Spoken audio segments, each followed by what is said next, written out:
আসসালামু আলাইকুম প্রিয় দর্শক, সবাই কেমন আছেন? আমি আবারও আপনাদের মাঝে হাজির হয়ে গেলাম চিংড়ি ভর্তা নিয়ে।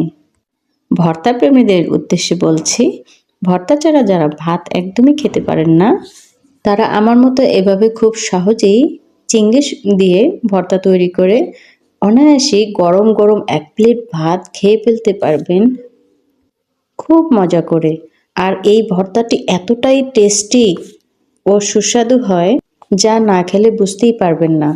তো আমি এখানে চিংড়ি নিয়েছি, একদম ছোট চিংড়িটা, যেটা এখন শীতের সিজনে পাওয়া যায়। এই চিংড়িটার ভর্তাটা অসাধারণ টেস্ট।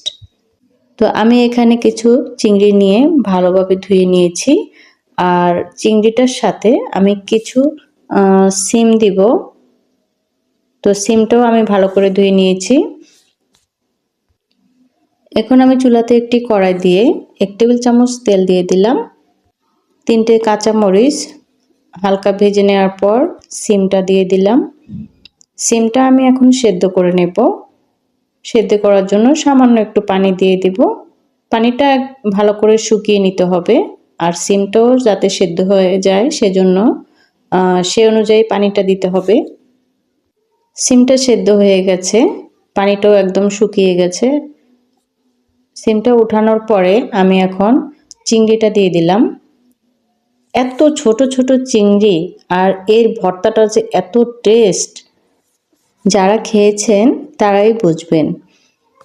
চিংড়িটা আমি এখন কিছুক্ষণ ভেজে নেব। আর চিংড়িটা ভাজতে সময় লাগে না, খুব কম সময়ের মধ্যে হয়ে যায়। সামান্য একটু তেল দিয়ে দেব যাতে নিচে দিয়ে লেগে না যায়। চিংড়িটা ভাজা হয়ে গেছে, এখন আমি সিমটাকে হাত দিয়ে ডলে নিচ্ছি। আর হাত দিয়ে এভাবে ভর্তা করে নিলে অসাধারণ টেস্ট।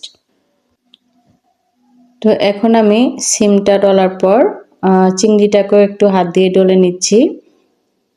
বেশি ডলা লাগে না, সামান্য একটু ডলে নিলেই হবে। এখন আমি বড় সাইজের 2টি পেঁয়াজ কুচি নিয়েছি। তো আপনারা যদি ভর্তাটি বেশিক্ষণ রাখতে চান তাহলে ধনেপাতা এবং পেঁয়াজটাকে হালকা ভেজে নেবেন। আমি যেহেতু এখনই খেয়ে ফেলবো তাই আমি আর ভেজে নেই। ধনেপাতা, পেঁয়াজ আর স্বাদ মতো লবণ দিয়ে এখন আমি আবারও মেখে নিচ্ছি। আপনারা চাইলে গ্রাইন্ডারও করে নিতে পারেন ভর্তাটি, অথবা শিলপাতাও করে নিতে পারেন।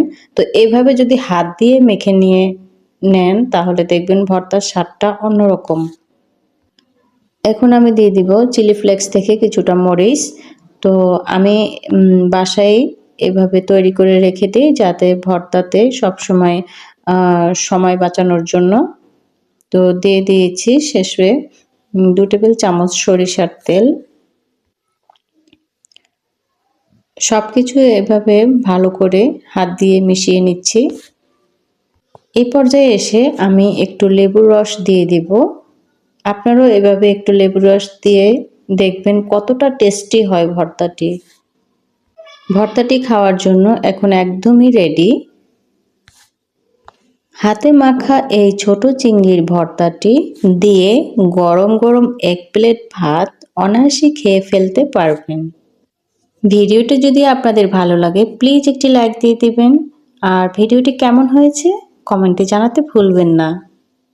এই ধরনের সিম্পল রেসিপি পেতে চ্যানেলটিকে সাবস্ক্রাইব করে পাশে থাকবেন। ভিডিওটি ফ্রেন্ডস এবং ফ্যামিলির সাথে শেয়ার করার অনুরোধ থাকলো। সবাই অনেক বেশি ভালো থাকবেন, সুস্থ থাকবেন, আর আমার জন্য দোয়া করবেন। আল্লাহ হাফেজ।